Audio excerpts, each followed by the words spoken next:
Hazrat Maulana Hussain Ahmad Madani freedom fighter এবং jail খাটালো, তাকে তার মাথার পাগড়িটা টুপিটা নামিয়ে পা দিয়ে দোললে ছিল। তারা আরএসএস বিজেপি ছিল না, মুসলমান যুবকেরা। তারা মনে করেছিল এটা যে দেশ ভাগ চাইল না, মৌলবীরা ভুল করছে। সেই বাংলাদেশে কত মৌলবীর ফাঁসি হচ্ছে বলুন, কত রকমের। কাজী এক একটা এরকম সময় আবেগী ঝড় আমাদের কাছে আসে। আজও আমাদের হরিয়ারপাড়া, আমাদের মুর্শিদাবাদ, আমাদের রাজ্য এবং গোটা ভারতে জ্ঞানী গুণীরা যদি সচেতন না হয়, তাহলে আমাদের মুসলমানদের কোমর ভেঙে দেওয়ার জন্য এই ইস্যুই একটা যথেষ্ট হবে। আমরা যদি নীরব থেকে যাই, আমাদের 145 কোটি, আমরা একটাই জাতি, ইন্ডিয়ান, আপন আপন ধর্ম রয়েছে। এত বড় লার্জেস্ট সেকুলার দেশ পৃথিবীতে কোথাও নেই। সেই সেকুলারিজমটাকে ধরে রাখার দায়িত্ব বেশি আমাদের। যদিও আমরা জানি বট গাছের তলাতে ছোট গাছ মানুষ হয় না, কিন্তু আমাদেরকে হতেই হবে, সম্প্রীতি ফিরাইতে হবে।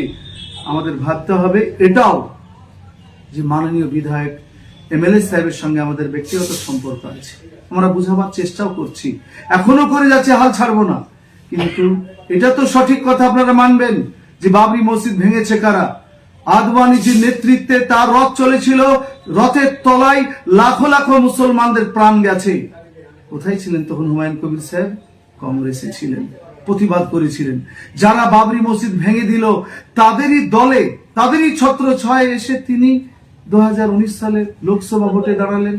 যে আদিত্যনাথ 712টা মাদ্রাসা বন্ধ করে দিয়েছে, মসজিদ থেকে মাইক নামিয়ে দিয়েছে, দারুল উলুম দেওবান বড় বড় মাদ্রাসাগুলির প্রতি নোটিশের পর নোটিশ পাঠাচ্ছে, অবিচার অন্যায় চলছে, জুলুম চলছে, এনকাউন্টারের নামে বড় বড় মুসলমানদেরকে নির্দ্বিধায় নিষ্ঠুরতার মতন হত্যা করছে। সেই যোগী আদিত্যনাথের সঙ্গে হুমায়ুন কবির সাহেব এক মঞ্চে কি মিটিং করেনি? তবু সব ভুলে যাচ্ছি আপনার জন্য, যে আপনি একটা বড় মসজিদ করছেন, আপনাকে সাধুবাদ।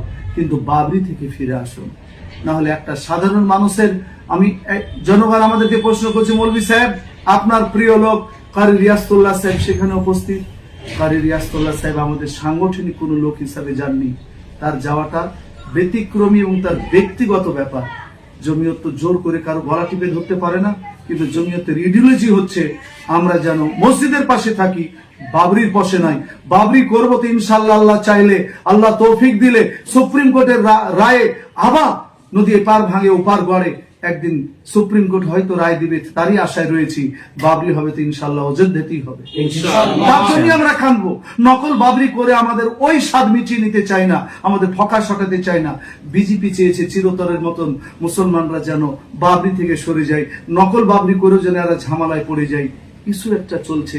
আর মাননীয় হুমায়ুন কবির সাহেব আপনি বিচক্ষণ লোক, কিন্তু কলবুল মুমিন কালমিরাত, নাজমুল হক কি ভুল করছে জনগণ দেখছে। কারণ এক মুমিনের দিল আর এক মুমিনের জন্য আয়না স্বরূপ।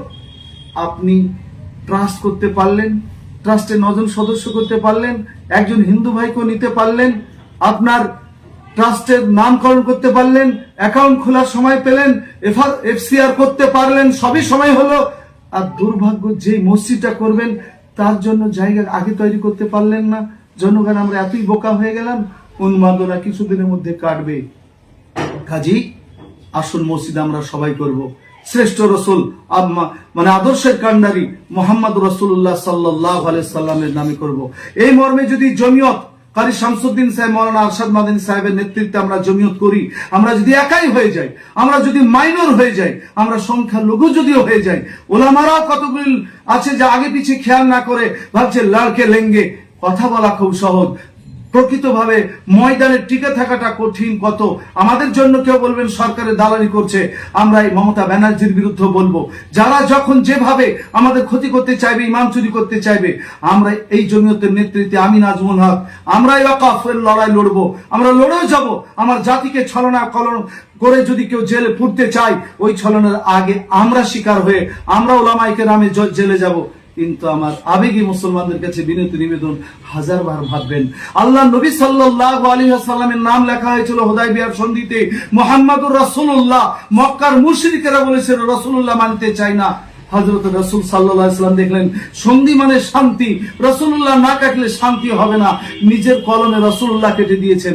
হুমায়ুন সাহেব, আপনাকে মসজিদ বাদ দিতে বলিনি, মসজিদ হোক বাবরি বাদ দিতে বলেছি। নবী যদি শান্তির জন্য রাসূলুল্লাহ কাটতে পারেন, আপনি আর আমি ভারতের মাটিতে গোটা মুর্শিদাবাদে 20 লক্ষ লেবারের স্বার্থে, আমরা সম্প্রীতির স্বার্থে যদি বাবরিটা কেটে দিই, মহাভারত অশুদ্ধ হবে না। তাই আসুন আমরা একটু আবেগী না হয়ে একটু যেন বুঝমান হই, আমরা জমিয়তের পাশে দাঁড়াই, আমরা স্ট্যান্ডে দাঁড়াই।